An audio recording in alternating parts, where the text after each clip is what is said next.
All right, so now we're going to figure out the intermolecular forces of each of these product molecules. So first, the types. We have dispersion forces, in which temporary dipoles are formed between molecules which get pretty close together. They're pretty weak forces. They exist in all molecules.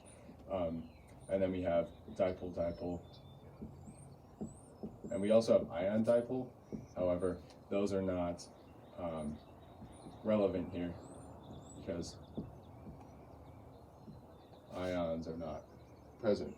So hydrogen bonds are also forms of dipole-dipoles, except they exist only when nitrogen, oxygen, and fluorine bond with hydrogen, because they're extremely electronegative, and therefore they're very strong bonds, which get their own name. And we have now CO2, right? So what's CO2 going to form? Well, CO2 is definitely formed in dispersion, right? Because they exist in all molecules. And it occasionally, very, very occasionally, is going to form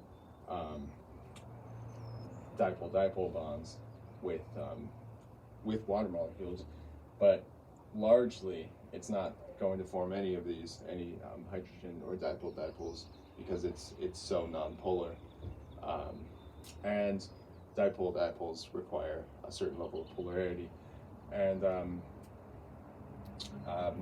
H2O, water, is quite polar, and as you see, it is oxygen and hydrogen. And a chain of water molecules is going to show a bunch of very strong dipole-dipole forces, also called hydrogen bonds. So it's actually going to have all three.